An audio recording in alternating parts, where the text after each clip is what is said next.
The question is that the bill be now read a second time. Mr. Biow Chuan.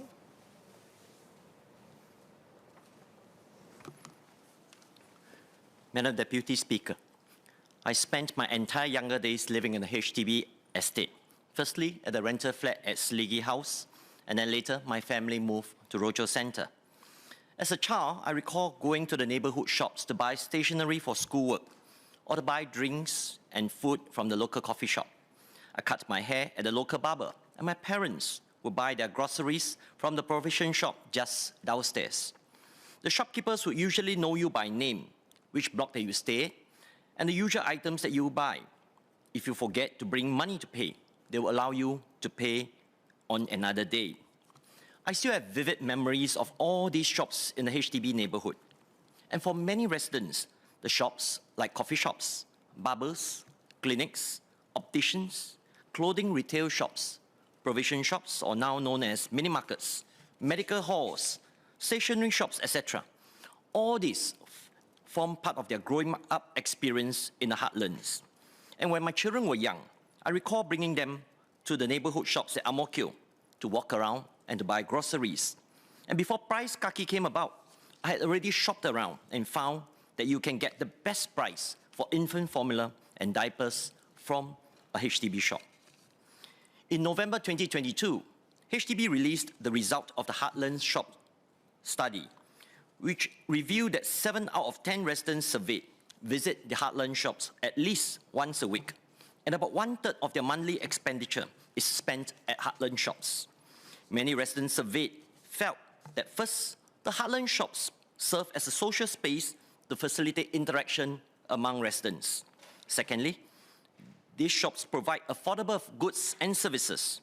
And thirdly, they provide jobs for seniors and others who may prefer to work near their homes. And a large majority of residents also felt that the Heartland shops play an important role as part of our culture and heritage of Singapore. Unfortunately, with the introduction of large shopping malls, many of these Heartland shops are at risk of disappearing. They face stiff competition with the larger players in the retail industry, and today they also face stiff competition from sales done online. But these shops do provide a livelihood for many local residents. According to HDB, there are a total of about 15,000 shops spread out across towns, town centres, neighbourhood areas, and precinct shop clusters. They are either rented out by HDB or owned by private operators. From the Heartland Shop Study Survey results, it is clear that the Heartland shops provide an important service to residents living in the area.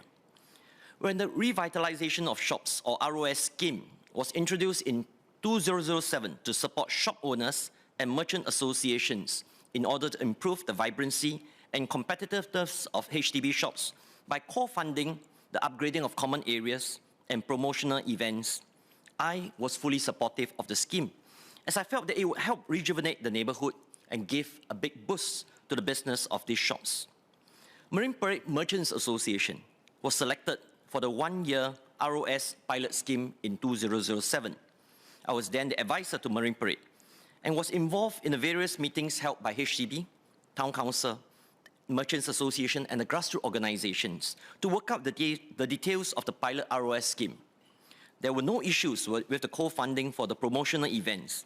These events helped generate more footfall to the Heartland shops, and this also meant more business for the businesses in the area. However, for the upgrading of the common area, there was a major obstacle, as the Merchants Association is required to garner the 100% support from the shop owners. The reality on the ground is that shops in the HDB precinct come in different sizes and different scale of business. The owner of a large shop space who had rented out his space to say a supermarket, he has no interest in the upgrading of the common area, as he already has a steady source of rental income.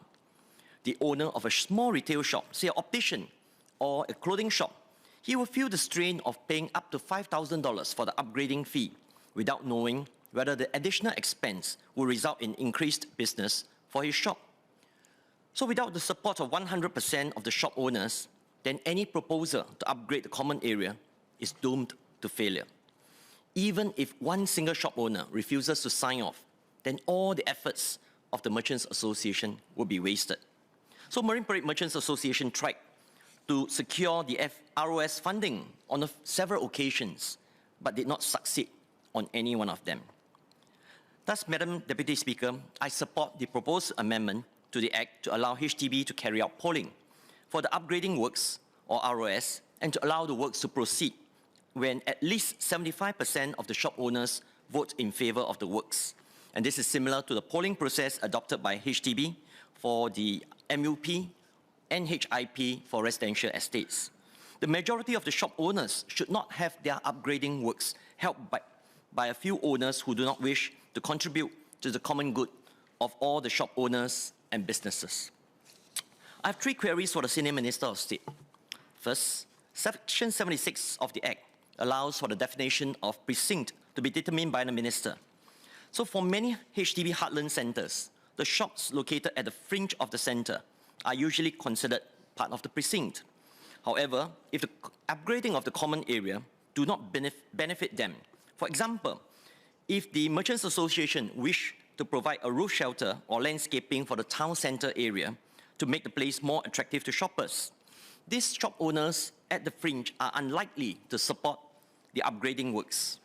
So may I ask the Minister whether the shops located at the fringe of town centre, can they be excluded from being considered part of the precinct? Because if these shops do not benefit from any of the upgrading works, they would surely not support the upgrading proposal.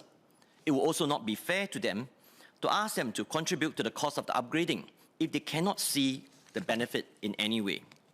Next, for the poor of the prescribed owners of the commercial property, will HDB distinguish between commercial properties of different sizes?